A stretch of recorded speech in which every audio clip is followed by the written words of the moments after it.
Alhamdulillahilladzi hadana li hada wa ma kunna linahtadiya laula an hadanallah.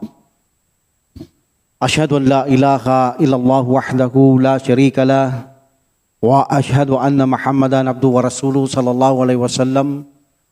Assalamualaikum warahmatullahi taala wabarakatuh.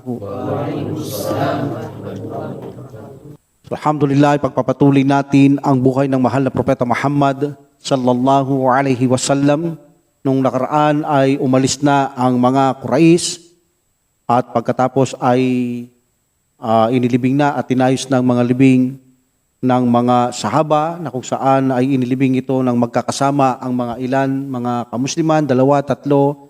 Sometimes ang kanilang balot ay isa lamang sa 2 tao, sometimes ang kanilang pambalot ay kapos tulad ni Hamza at Musab radiyallahu anhuma. So pinatakip na lamang ng Prophet sallallahu alaihi wasallam kanilang mga ulo kung saan naabot sa katawan na ang kasuotan. Then lemongrass ang pantakip sa kanilang mga paa.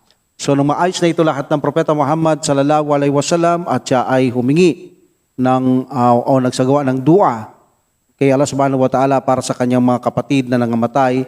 So alhamdulillah, insyaAllah, sa araw na ito ay pagpapatuloy natin ang pagbabalik ng Propeta Muhammad sallallahu alaihi wasallam at kanyang mga kasamaan sa Madina. So nang magbalik na ang Propeta Muhammad sallallahu alaihi wasallam sa Madina, hindi pa siya nakakarating sa kanilang bahay. Dito ay marami ang kasaysayan na ipinakita ng mga kababaihan ang pagmamahal nila kay Propeta Muhammad sallallahu alaihi wasallam. Meaning, mas higit nilang minahal ang Propeta Muhammad sallallahu alaihi wasallam kaysa sa kanilang mga pamilya, sa kanilang mga asawa, at kahit na sa kanilang mga sariling anak at sariling kalagayan nila mismo sa kanilang sarili, mas mahal nila ang Propeta Muhammad sallallahu alaihi wasallam. At ito ay hindi salungat sa pananampalatayang Islam na mahalin natin ang Prophet sallallahu alaihi wasallam lang higit sa ating mga magulang, kapatid, mga anak at sarili. Sapagkat ito ay utos ng Allah subhanahu wa ta'ala at ng Propeta Muhammad sallallahu alaihi wasallam na hindi tayo magiging ganap na mananampalataya hanggat hindi natin minamahal ang Allah subhanahu wa ta'ala at ang Propeta Muhammad sallallahu alaihi wasallam nang higit sa ating mga pamilya, mga magulang, mga asawa, mga anak, ari-arian at higit sa ating sarili. So hindi natin makakamit ang tamis at tunay na pananalig kay Allah subhanahu wa ta'ala. So alhamdulillah, alam natin sa Islam, mas mahal natin ang ating mga asawa, ating mga magulang kaysa sa ating mga asawa at anak. Dahil alam natin ang ating mga magulang ay hindi natin kayang bayaran magpakailan paman hanggat nabubuhay tayo sa mundong ito na kung saan sila ay gumugol ng napakahirap din na kalagayan mula sa panganganak ng nanay, pagpapalaki, pag-aaruga, pag-aalaga, pagtatrabaho para pakainin. Maraming ginawa ang mga magulang, nanay at tatay na hindi na kaya suklian ng anak hanggang siya mamatay ang kanyang magulang. Kaya naman, palaging inuutos ng Allah subhanahu wa ta'ala pagkatapos niya ay mahalin natin ang ating mga magulang nang higit sa ating mga sarili, sa ating mga anak, sa ating mga pamilya at asawa, mas mahal natin ang ating mga magulang. Pero pagdating kay Propeta Muhammad sallallahu alaihi wasallam, mas mahal natin siya. Dahil kung ang magulang ay nagpakahirap, nag-alaga, nag-aruga, ay pinanganak ka ng nanay, that's it. Pero hindi sila nagtustos na ikaw ay bigyang magandang buhay na walang hanggang buhay sa kabilang buhay. Hindi nila makakayanan yon. At ang may kakayahan lamang doon ay ang Allah subhanahu wa ta'ala at ginamit niyang instrumento, ang mahal na Propeta Muhammad sallallahu alaihi wasallam, upang sa ganon ay bigyan tayong magandang balita na maging tahanan natin kung tayo sasalpantayan ng tunay kay Allah subhanahu wa ta'ala at tanggapin siya na sugo at huling propeta ng Allah subhanahu wa ta'ala sallallahu alaihi wasallam, ay bibigyan niya tayo ng magandang balita ng Allah subhanahu wa ta'ala ng buhay na walang hanggan. So dahil kay Propeta Muhammad sallallahu alaihi wasallam by the wills of Allah subhanahu wa ta'ala at mula sa kapahintulutan ng Allah subhanahu wa ta'ala, ang tao ay maaaring makapasok sa paraiso kasama ng kanyang mahal sa buhay, lalo ng kanyang magulang, nanay at tatay, ng habang buhay, habang panahon, walang kamatayan na puro kaligayahan at kasiyahan lamang.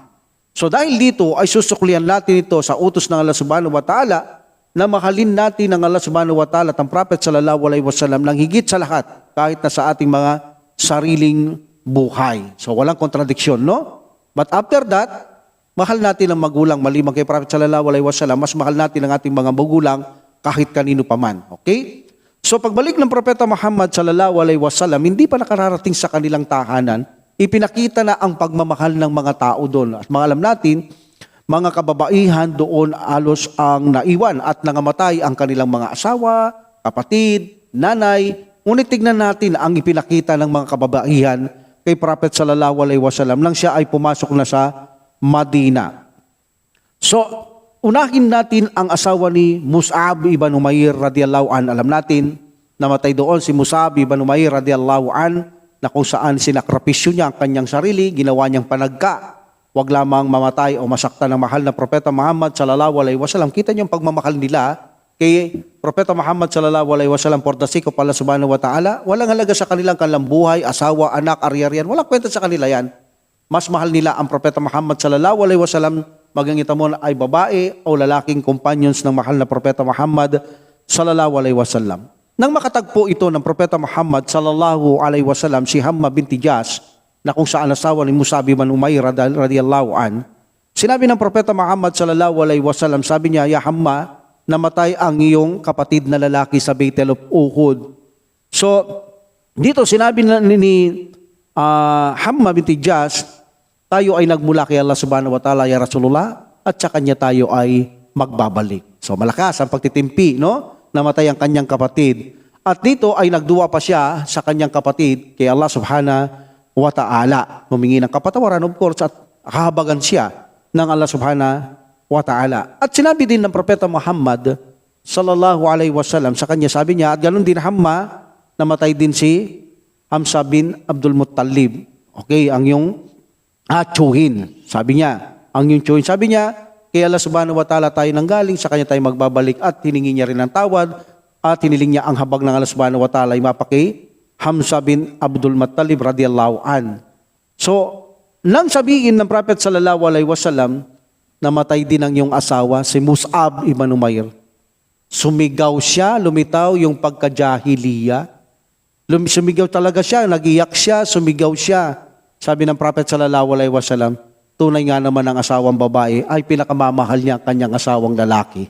Kanina nabanggit ang kanyang kapatid, nabanggit ang tsuhin, parang wala na mabanggit ang kanyang asawang lalaki, yun na. Kaya makikita natin, dito, pagdating sa kanyang asawa, makikita natin ang natural ito na ang babae at lalaki ay nagmamahalan yan. Pero minsan, gaya na sabi ko kanina, hindi natin ipinapahigit ang ating sarili, ang ating asawa, anak sa ating mga magulang.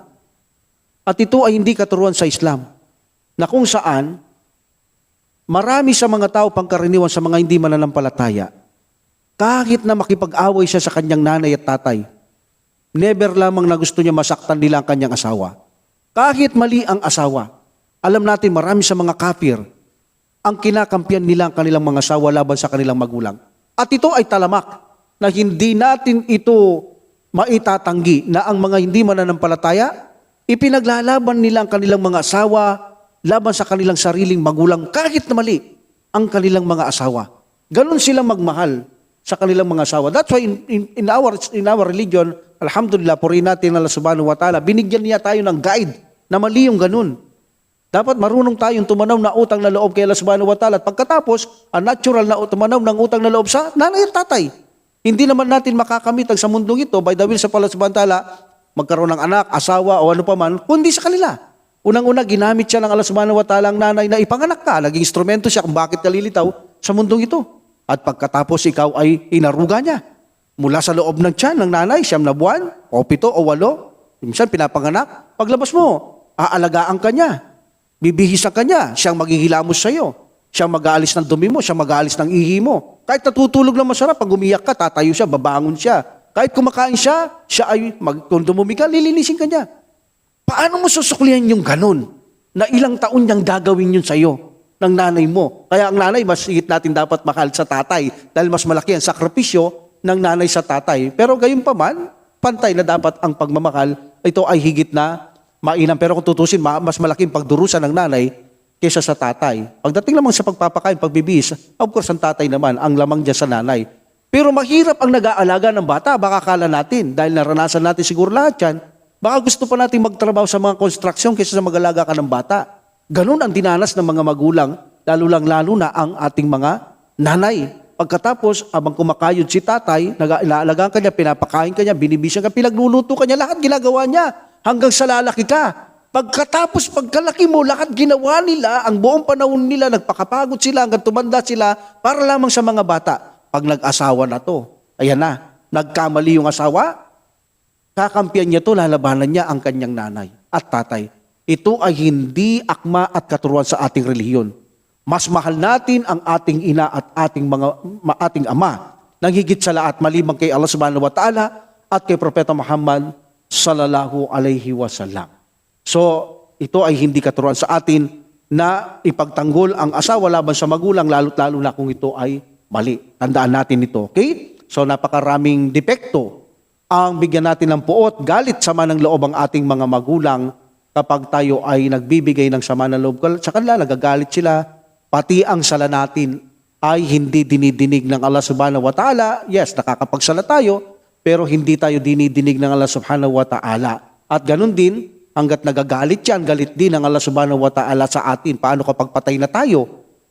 Eh di ang galit ng Allah subhanahu wa ta'ala ang siyang nanaig laban sa ating mga ginagawa. At alam natin, ang pag namamatay ang Muslim, rekomenda o ang bigkasin mo ang shahadatani.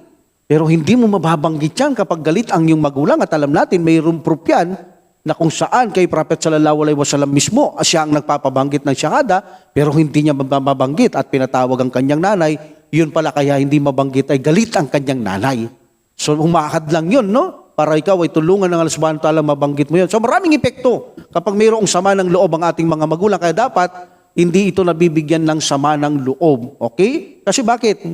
Kahit naman anong gawin natin, di natin kayang suklian ang ginawang pagmamahal, pagdurusa, pagpapahirap ng ating mga magulang sa pagpapalaki sa atin. Okay? Alhamdulillah. So, dito nakita natin na ang asawa niya, nung binanggit si Musa bin Umayr radhiyallahu anhu, umiyak siya, sumigaw siya. Sabi ng Prophet sallallahu alaihi wasallam, tunay nga naman ang asawang babae. Oh. Sabi niya, masigit niyang minamahal sa kanyang sarili ang kanyang asawa. At iniwanan nito ng Propeta Muhammad sallallahu alaihi wasallam. Napadaan siya sa isang babae na mula sa Bani Dinar. Nakita niya yung babae. Okay? Na kung saan ay napatay ang asawa din nito sa Battle of Uhud. Hindi lang asawa, kapatid at ama ang namatay. Ito, ang babaeng ito. So in this situation, sinabi sa babae, ito mas malakas ang iman nito, sinabi sa babae na ito, na nakikita ng Prophet sallallahu alaihi wasallam, namatay ang iyong ama, kapatid, at asawa sa Battle of Uhud. O umupulan. Ang papuri, sabi niya, ang papuri at pasasalamat ay kay Allah subhanahu wa ta'ala lamang. Ang gusto ko lang malaman, kumusta ang sugo? Yan ang pagmamahal nila. Namatay ang ama, namatay ang kanyang kapatid, namatay ang kanyang asawa, pero kailangan sa kanya mahalaga, kumusta ang sugo? So nagsabi sa kanya, ang sugo ay mabuti. Okay, kung mabuti siya, ituro mo sa akin. Pakita mo. Then itinuro niya, ayun ang sugo. And then makita niya ang Propeta Muhammad sallallahu alaihi wasallam, kung gayon, mahusay, sabi niya, nasa mabuting kalagayan ng sugo ng Allah subhanahu wa ta'ala, ang lahat ng pagsubok sa akin ay baliwala. Kung namatay mga lahat na yan, alhamdulillah. So ito'y pagpapakita ng pagmamahal nila kay Prophet sallallahu alaihi wasallam ng higit sa lahat. Dumating naman si Saad radhiyallahu anha. Kung si Saad ang kanyang anak, hawak-hawak niya ang tali ng kanyang kabayo. So at nakita ito ng Prophet nakita nito ng kanyang anak, sabi niya, o sugo ng Allah, ang aking ina ay paparating. So huminto sila, hintayin natin, sabi niya, ang Propeta sallallahu alaihi wasallam kay Saad, hintayin natin ang iyong ina, sabi niya. So pagkalapit ng ina niya, sinabi niya, kumusta ang iyong kapatid, anak? Nakikinig ang Prophet Muhammad sallallahu alaihi wasallam, si Amir bin Muad radhiyallahu an, sabi niya, inay, namatay na po ang aking kapatid. Sabi niya, so malungkot na balita. Kaya kung wala kang guide, hindi mo kakayanin to. Muslim, simple sa kanila to. Talagang tinatanggap nila ito. Kaya sinabi niya, basta makita ko lang kayo, sugo ng Allah. Nakikita niya sa tabi na kayo ay maayos, sabi niya. Baliwala sa akin ang pagkamatay ng aking anak. Baliwala sa akin ang pagsubok na ito, sabi niya. So alhamdulillah, nakikita natin kahit namamatayan sila, makita lang nilang mabuti ang kalagayan ng Propeta Muhammad sallallahu alaihi wasallam, sila'y masaya. Parang napapawi ang kanilang mga pagsubok sa buhay. Mga dalamhati, kalungkutan. Pero sabi niya, Ya Rasulullah, sabi niya, ipagdua mo naman ang mga namatay, sabi niya. So pinagbigyan niya ang babaeng ito si Saad radiyallahu anha at nagduwa siya kay Allah subhanahu wa ta'ala. So pagkatapos binigyan siya ng balita ng Allah subhanahu wa ta'ala, lahat ng namatay sa Battle of Uhud ay mamamagitan sila sa kanilang mga kamag-anak na Muslim. At alam natin, 70 person ang bawat isa sa kanila ng mga syahid. So in this situation, sinabi niya, o Saad, sabi niya, magalak ka. Lahat ng namatay sa Battle of Uhud, sila ipapasok sa paraiso at sila ay mamamagitan sa 70. Hindi binanggit yung 70 ito, kamag-anak lang. Ba't alam natin sa isang hadith, 70. So sabi niya, o sugo ng Allah subhanahu wa ta'ala, sino pa ang iiyak pagkatapos ng magandang balita yan? Sino pa bang iiyak sa amin? Sa ganyang napakagandang balita, o sugo ng Allah, wala nang iiyak sa amin kung ganyan ang balita, Rasulullah. Alhamdulillah, paano naman yung naiwan, Rasulullah? Sabi niya, ipagduwa mo naman sa Allah subhanahu wa ta'ala yung mga naiwan. So nagduwa din ng Prophet Muhammad sallallahu alaihi wasallam na, sabi niya, O Allah, tanggalin mo ang lumbay mula sa kanilang puso at gawing mo magaan ang kanilang mga pagsubok at palitan ito ng mabuti at mainam dito sa mundong ito at sa kabilang buhay. Alhamdulillah, so pinagduwa din sila ng Allah, ng Propeta Muhammad sallallahu alaihi wasallam.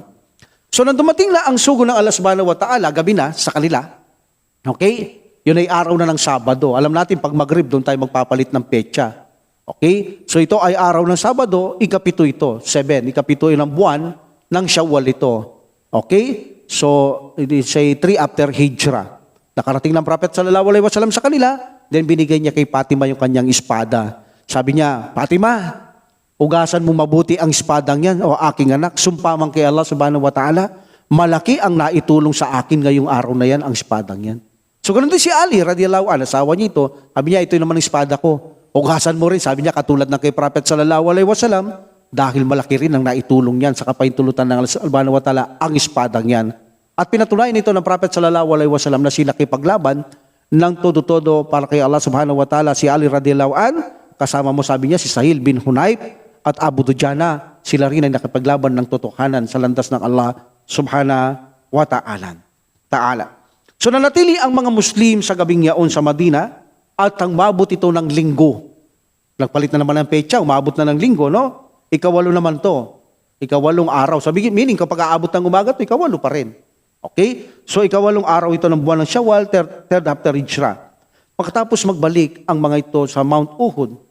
At sila noon ay nalagay naman biglaan ito. Yung mga nasugatan, nakipaglaban sa Battle of Uhud, na-surprise sila dito kay Prophet sallallahu alaihi wasallam. So, nanatili sila sa gabing yaon, ang Prophet sallallahu alaihi wasallam, pagod sila, sugatan sila. Okay? At alam natin, ang pagbabantay nila doon, mas lalong naging mahigpit. Kahit na sila'y sugatan, puyat, apong-apo, pagod na pagod, mahigpit. Lalo lang pagbabantay nila kay Prophet Muhammad sallallahu alaihi wasallam, lalong humigpit. Baka kasi makaisip ang mga Quraysh na magbalik. Dahil lang totoo naman kasi wala naman silang napala sa mga kamusliman. Mamaya sa bandang huli, paliwanag ko na wala silang napalang panalo ng mga ito. Kahit sila, inamin nila na hindi nila nadama ang panalo. Okay? So in this situation na natili ang Prophet Muhammad sallallahu alaihi wasallam, habang siya ay nakahiga, pinag-iisipan niya ang kalagayan, ang katayuan, ang sitwasyon. Sapagkat, nakialam din ng Prophet sallallahu alaihi wasallam, wala silang napala sa pagkipaglaban sa mga Muslim. Hindi sila nagwagi, hindi nila nakantaan ang kanilang gusto. So pinangangambaan ng Prophet sallallahu alaihi wasallam, as a natural fear, na makaisip ang mga taong Quraysh na mapag-usapan nila ito dahil walang napala, baka sila ay bumalik sa sa Madina. Baka salakayin ang Madina. So in this situation, tumayo ang Prophet sallallahu alaihi wasallam dahil pinangangambaan niya yun, baka bumalik sila. Tumayo upang lumabas ng Madina, harapin sila at itaboy sila papuntang Makkah. So in this situation, tumawag ng Prophet sallallahu alaihi wasallam sa mga tao. Ito yung sinasabi ko. Na-surprise sila dito, pagod na pagod, sugatan, pero tinawag sila ng Prophet sallallahu alaihi wasallam na kung saan nakatagpuin nila ang mga Quraysh na ito. Lalabas sila, katagpuin nila sa linggong ito. Kahit umabot ng umaga, ang mahalaga ay makatagpo nila ang mga Quraysh kung sakaling babalik. So haharangan na sila. So in this situation, araw ng linggo to, ikawalo pa rin dahil umaga na ito, o abot ng umaga, after Hijrah ng Shawwal. So sabi ng Prophet sallallahu alaihi wasallam, in this battle, kung sakaling magkakaroon ng laban, walang pwedeng sumama. Maliban lamang yung nakipaglaban sa Battle of Uhud. Allahu Akbar. Sugatan ka na, kayo lang. Kahit sugatan ka, kayo lang. Sabi ng Prophet sallallahu alaihi wasallam. Meaning kung bakit ito sinabi ng Prophet sallallahu alaihi wasallam, para dagdagan lalo ang blessing nila kay Allah subhanahu wa ta'ala. So may special na blessing dito, kaya sinabi ng Prophet Muhammad sallallahu alaihi wasallam, yung mga nakipaglaban lang sa Battle of Uhud, sugatan mo na hindi, mahina man, malakas, silang lahat. Then sabi ni Abdullah, Abdullah Ubay bin Salul, ang hipokrito, sabi niya, sasama ko, Muhammad, hindi tumatawag ng sugo to. Sabi niya, hindi. So walang pwede sumama dito, maliban nakipaglaban sa Battle of Uhud. Ngunit si Jabir bin Abdullah, ay nakipag-usap siya kay Propeta Muhammad sallallahu alaihi wasallam. Gumawa siya ng rason para makasama siya. Sabi niya, Ya Rasulullah, sabi niya, dapat ako'y kasama sa Battle of Uhud. Allah knows best. Kaya lang hindi ako nakasama. Sabi niya, ang aking ama na si Abdullah ibn Haram, radiyallahu anhuma, pinigilan niya ako. So sabi ng tatay ko noon, Rasulullah, kailangan ko sumama sa jihad at obligasyon ko sumama. Anak, kung sakaling mamamatay ako, bahala ka na sa mga pamilya. Kay nanay mo at sa kapatid mo, huwag mong pababayaan. Kung luluobin ni Allah subhanahu wa ta'ala, mamamatay ako. Kaya hindi ako nasama, Rasulullah. Sabi niya, dahil ipinagkatiwala ng aking ama ang aking pamilya. Pero ngayon sabi niya, patay na siya. Rasulullah sabi niya, gusto kong sumama. Actually, bago namatay si Abdullah bin Amir, ibn Haram, sinabi ni Al-Mundir sa kanyang panaginip, this ay true dreams. Dahil ang Prophet sallallahu alaihi wasallam sinabi niya, totoong panaginip mo.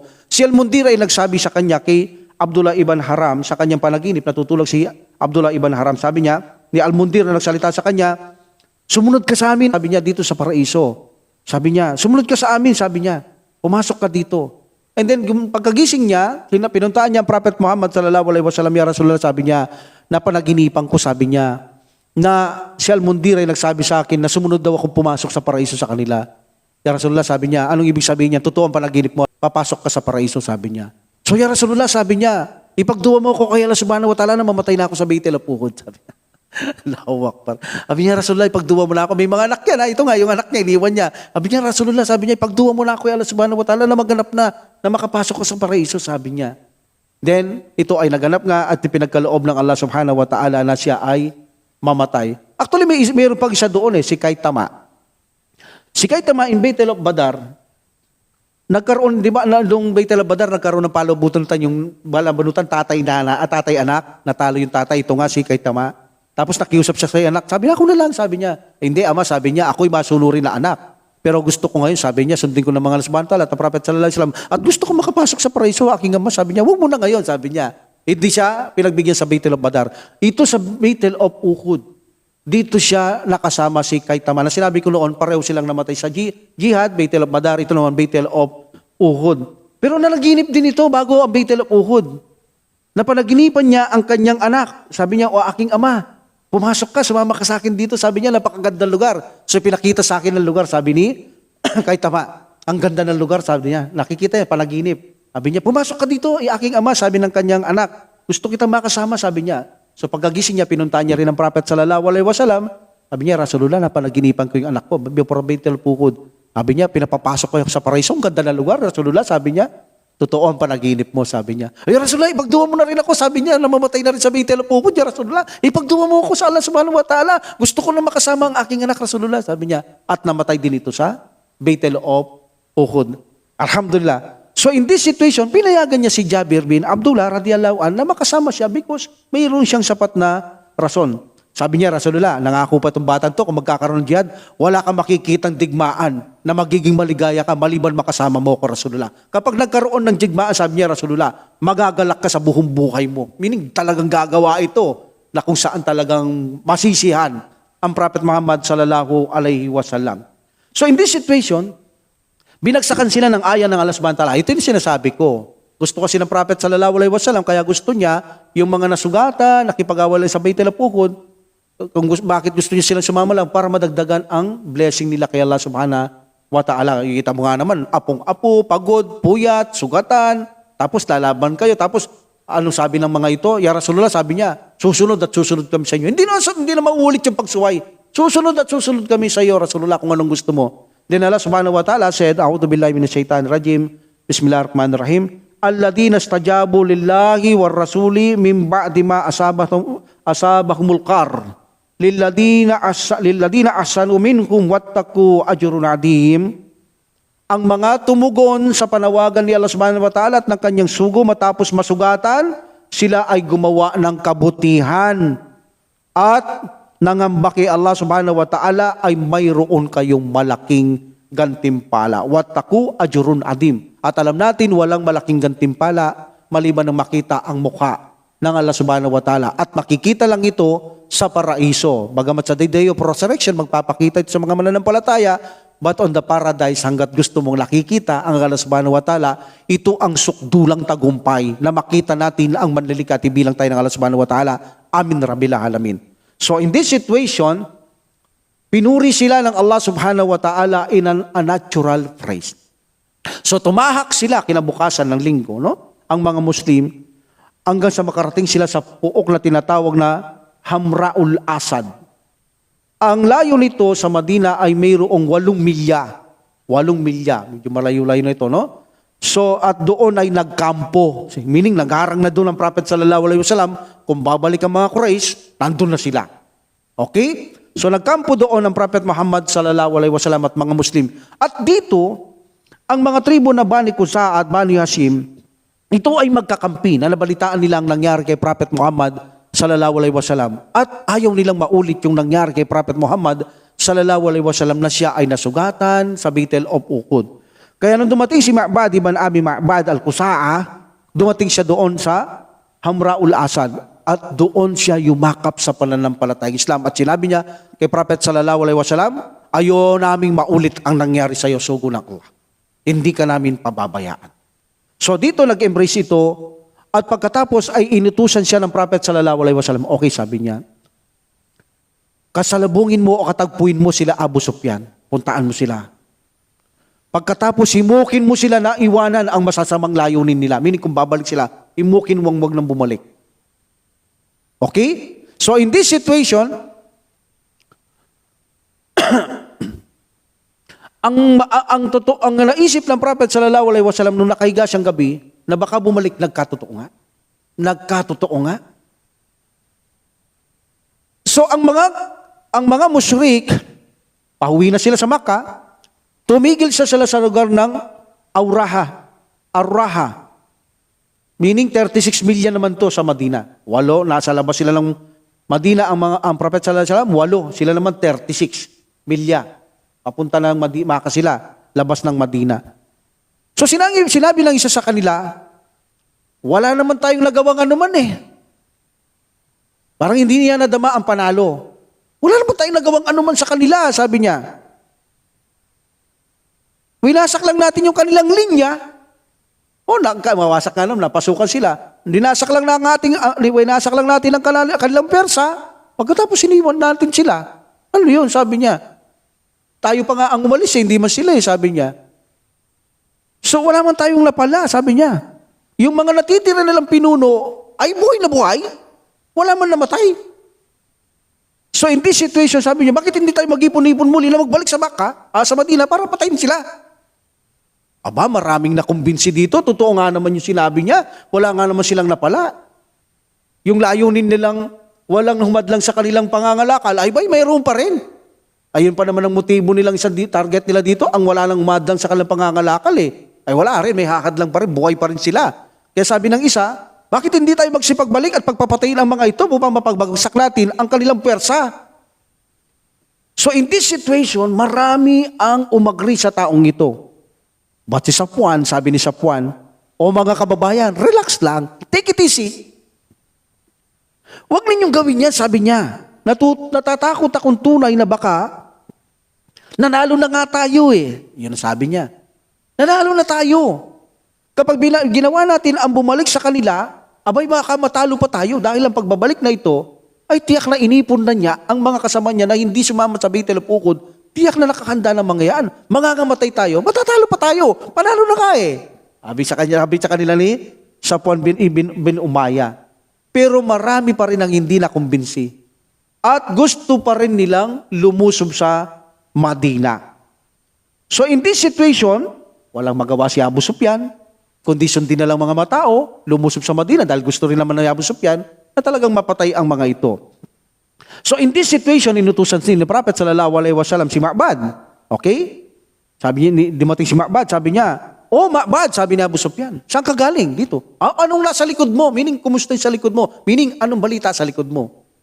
Sabi ni Ma'bad, "Mayroong matinding panganib sa likod ko," sabi niya. "Anong matinding panganib na tinutukoy mo?" sabi ni Abu Sufyan. Sinabi niya, "Si Muhammad, nakita ko. At yung mga kasama niya, sabi niya, kasama niya lumabas. Hindi ko pa nakita sa buong buhay kung gano'ng karami," sabi niya. Kasi nga, kailangan itaboy niya ito. Pero bakit siya nagsisinungaling? In Bethel, kasama ang deceiving. This is exemption. What is deceive? Sabi ng Prophet Muhammad sallallahu alaihi wasallam, para ito ay umalis na, di na bumalik. So nililin lang sila, bagamat nagsisinungaling, pero ito ay may benefits. Hindi pwedeng magsinungaling nang walang pakinabang at necessity, especially life and death. Like for example, sabi ng Prophet sallallahu alaihi wasallam, kapag gusto nyo ipagbati ang dalawang grupo, Muslim, gumawa kayo ng paraan kahit nakasinungalingan kung ito ay may pakinabang. Huwag ka magsinungaling ng walang pakinabang. Halimbawa, sinabi ni Pulano, "Brother, nagkamali daw siya, pasensya ka na." Pero hindi totoo yun, hindi sinabi nito. Hindi sinabi nun. Pumunta ka naman doon, "Brother, sabi ni brother, nagkamali siya, pasensya ka na." Then pagkatapos pinag-meet mo, dahil alam nila, nagpasensyaan na, madali sa kanilang tanggapin nila yon. Pero nagsinungaling ka. But because of the benefits, that is an exemption. May benefits. That is an exemption. Sa Islam, ang pagsisinungaling kung may pakinabang, ito ay allowable. That's why dito, what is deceived? Panilin lang, pwede ka magsinungaling. So in this situation, ginawa niya magsinungaling. Iba naman ang mga sahaba noon eh. Sila'y gumawa ng mga panlilin lang na matatanda na sila, nagkulay sila ng itim. Bawal lang magkulay ng itim. Pero bakit sila nagkulay ng itim? Para isipan ng mga kaaway nila, mga bata pa sila. Di ba? Kaya nga kapag may pakinabang, lalo na kung pagdigmaan, ang panlilin lang ay pinapahintulot. Basta may kapakinabangan, ito sa mga Muslim. So nagsinungaling siya. Sabi niya, "Nangangamba ako," sabi niya. Si Muhammad, ang mga kasama niya, lumabas, papunta rito, sabi niya. "Hindi ko pa nakita sa buong buhay kung gano'ng karaming tao," sabi niya. So nagulat ngayon mga Quraysh, no? Maganda yung banat ni Ma'bad eh. So in this situation, sabi niya, "Wag na muna kayong, may plano kayong bumalik doon." Abu Sufyan, "Wag na. Kung gusto niyo naman, para maniwala kayo, hintayin niyo lumitaw ang kanilang mga ulo ng kabayo nila. O kaya, kung gusto niyo makakita yung mga tao, maghintay ka rito. Kung gusto niyo naman." So in this situation, nagagalit pa si Abu Sufyan dito. "Ano palagay mo sa amin? Mga duwag, kasawian sa'yo," sabi niya Ma'bad. "Ano palagay mo sa amin? Naduduwag sama?" Sabi niya, "Sumpaman kay Allah," sabi ni Abu Sufyan. "Kami ay sasalakay sa kanila." "Ay, huwag mong gagawin yun," sabi niya. "Kapag ginawa niyo yan," sabi niya, "magiging kalunos-lunos. Ang inyong magiging kakihinatnan," sabi niya. "Pinalalahanan ko kayo." Abu Sufyan, sabi niya, "Magiging kalunos-lunos, kawawa ang pamilya ninyo, mga anak ninyo. Tiyak yun, mawawala kayo sa kanila." So in this situation, nagkaroon sila ng takot na ngayon. Yung magagandang pangungusap ni Ma'bad, nagtapon ng takot sa kanilang dibdib sa pahintulot ng Allah subhanahu wa ta'ala. Sa iyong pagkakataong yun, bumagsak yung pagnanasa nilang salakayin ng mga Maka ang mga Muslim sa Madina. Bumagsak ang pagnanasa nila. Kundi napalitan na kung saan, sabi nila, wala nang ibang sagot ito. Walang ibang sagot ito kundi magpatuloy na tayong umuwi. Sabi ni Abu Sufyan, kasama nila, na kung saan pag lumusob tayo, narinig nyo naman, handa ba kayo mawala mga pamilya ninyo, mga anak pari-arian? Wala. Sabi niya, tiyak yun, mapipinsala tayo. So walang sagot dito, sabi niya, maliban na lamang umuwi na tayo, sabi ni Abu Sufyan. So uuwi na, natakot sila eh. Pero gumawa rin ng teknik itong si Abu Sufyan na makita niya si Abdul Qais. Ayaw niya magpatalo. Sabi niya, "Abdul Qais, saan kayo pupunta?" "Madina." "Madina?" "Oo," sabi niya, "sakto." Sabi niya, "Bibigyan ko kayo ng pabor. Pagkakalooban ko kayo ng mga karagdagang pasas pagdating niyo, pagbalik niyo sa Ukad. Okay? Sabihin niyo lang to kay Muhammad." Ano sasabihin namin? Sabi nila, "Lulusob ang napakaraming Quraysh sa inyo at papaslangin kayo." Sabihin niyo sa kanila yan. Para naman sila ay umalis naman. Hindi naman sila lulusob kila Abu Sufyan, nangangamba din sila na baka abulin sila. Para umatras naman sila.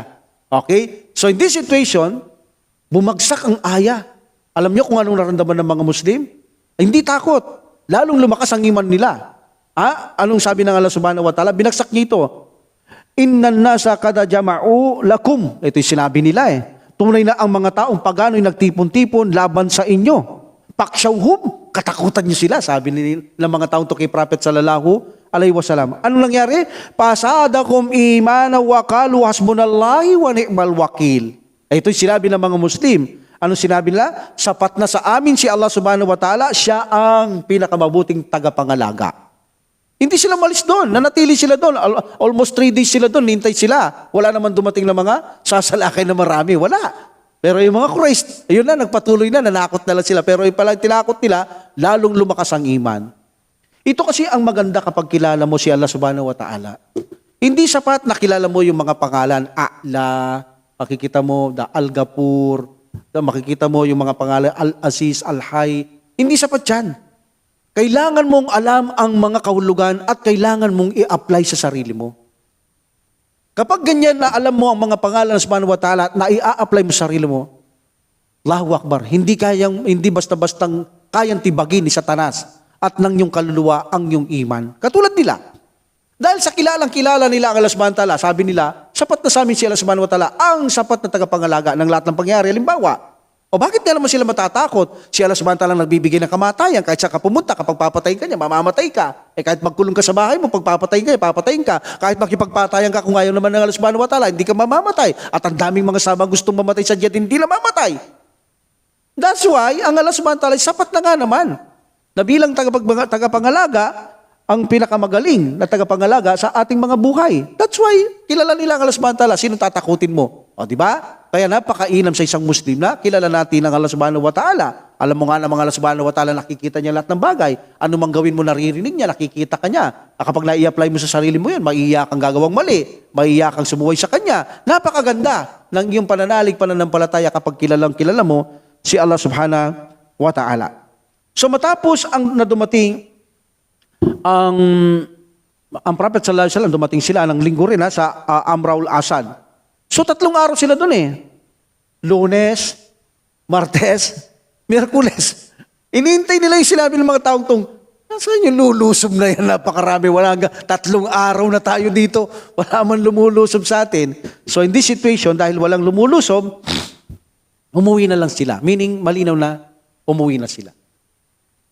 In this situation, mayroon bihag ang mga Muslim dito ha. May bihag sila dito. Yung bihag nila dito, ito yung nabihag din nila sa Badar eh. Si Abu Azza al-Jumahi, yung nakiusap na, sabi niya, Muhammad, kailangan ako ng maaking mga pamilya. Kung ako'y papatayin mo, kawawa, mga babae pa naman. Sinong magpapakain? Sinong bubuhay? Naawa naman ang Prophet Muhammad sallallahu alaihi wasallam. Walang pagtubos to, mahirap talaga siya. O sabi niya, sige, pagbibigyan kita, pero anong kondisyon? Gusto ko, wag ka nang sumama sa mga yan, wag ka nang kakalaban sa amin. Ay, siya nangangako ako, sugo ng Allah, hindi mo na ako makakaharap kailanman. Okay, sabi ng Prophet sallallahu alaihi wasallam, umuwi ka na. So dito nabuyo siya sa Baitul Fuhud, sumama na naman siya. Okay, so ngayon naging bihag na naman siya ng Prophet sallallahu alaihi wasallam si Abu Azza al-Jumahi at nakikiusap na naman. Sabi niya, sugo ng Allah, Muhammad, alam mo ang aking kalagayan, tulad ng dati sinabi ko sa iyo sa Badar, sa pangalawang pagkakataon ay muli magbigyan mo ko at hindi na mauulit talaga ito. Sabi niya. So sinabi ng sugo ng Allah subhanahu wa ta'ala, mula ngayon, hindi mo na mahahawakan ang sino mang masusulubong sa sulubong mga taga-Makkah. Ang ibig sabihin nun, na hindi mo na mahahawakan, papatayin ka na. Mula ngayon, sabi ng Prophet sallallahu alaihi wasallam, hindi mo na mahahawakan ang sino mang makakasalubong mong tao mula sa Makkah. And then sabi ng Prophet sallallahu alaihi wasallam, dito binagsak, sinabi niya nga dito na, ang isang Muslim, hindi siya natutuklaw ng 2 beses sa isang lungga. Meaning kung may ahas doon, natuklaw ka, hindi na uulitin, di ba? O, hindi uulitin po ba? Matutuklaw ka naman. Ganon din, kapag niloko mo ang Muslim, sa pangalawa, hindi siya magpapaloko sa'yo. Kaya hindi maaaring mapinsala, matuklaw sa isang lungga ang isang Muslim. Meaning, hindi siya maaaring mapinsala ng 2 beses sa butas ng isang butas na mayroong mga animalis na mabawagsik o ano paman. Alam mo yan. Kaya sa araw na ito, hindi ka na maaaring mapagbigyan at sasabihin pag umuwi ka, nalinlang ko na naman si Muhammad, yun na naman, pinagbigyan na naman ako, patayin niyo yan. Sabi ng Prophet sallallahu alaihi wasallam. So inutos niya si Azubair o kaya sa ibang report si Asim bin Thabit radiyallahu anhu, patay niyo, sabi niya. So pinatay na ito. Bubuhayin pa nga naman yan, gagawin pa ulit-ulit yan. Okay, so in this situation, pinatay ito. Meron pang isa, lookout ng mga Quraysh. Pagkatapos ng Baitul of Uhud, tumakbo siya sa Madina. Ito naman ay si Muawiyah bin al-Mughira bin Abi al-As, na kung saan ito ay lolo ito ni Abdul Malik bin Marwan. So dumiretso sa Madina ito sa anak ni Uthman ibn Affan radiyallahu an, at nakiusap siya na kung saan ay manatili siya doon. So pinagbigyan siya ng Prophet sallallahu alaihi wasallam. Ganun naman kabait ang Prophet sallallahu alaihi wasallam eh. Pero bibigyan kita ng 3 araw lang dito. Kapag ikaw ay natagpuan ko nandito ka pa na lumampas sa 3 araw, papatayin kita, sabi ng Prophet sallallahu alaihi wasallam. Look out to eh. Magmamanman to eh. Lakas ng loob, no? Pumasok pa mismo sa Madina pa eh. At nakiusap pa dito sa anak ni Uthman ibn Affan radiyallahu an. So pinagbigyan siya.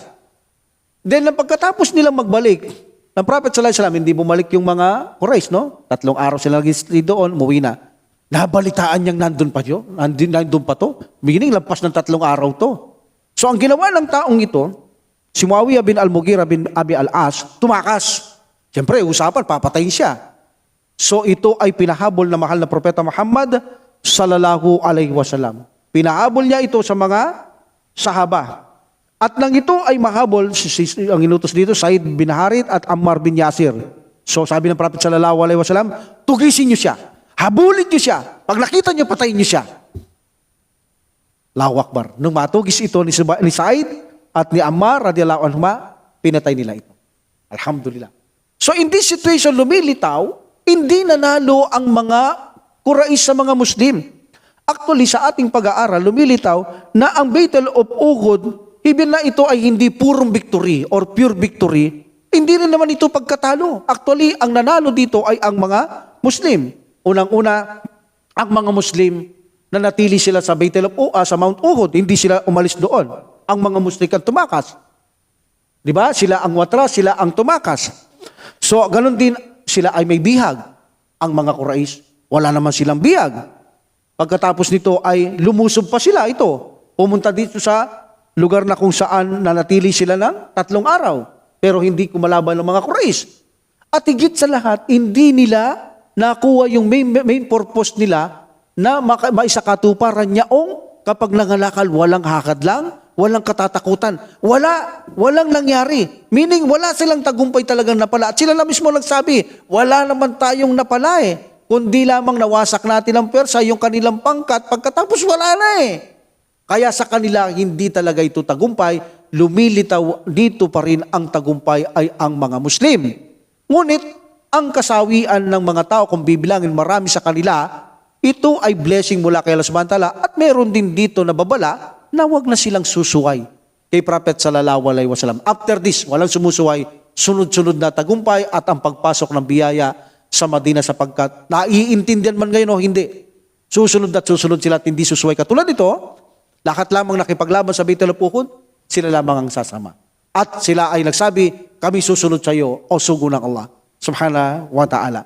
So alhamdulillah, pagkatapos mapatay itong mga ito ay nanatili ang Prophet Muhammad sallallahu alaihi wasallam at kanyang mga kasamaan sa Madina, at inshallah pagpapatuloy natin ito sa susunod na araw inshallah. Wa akhiru da'watina alhamdulillah rabbil alamin wa salatu wa salam ala rasulillah subhanakallahumma wa bihamdika asyhadu an la ilaha illa anta astaghfiruka wa atubu ilaik. Assalamualaikum warahmatullahi wabarakatuh. Waalaikumsalam warahmatullahi wabarakatuh. Allah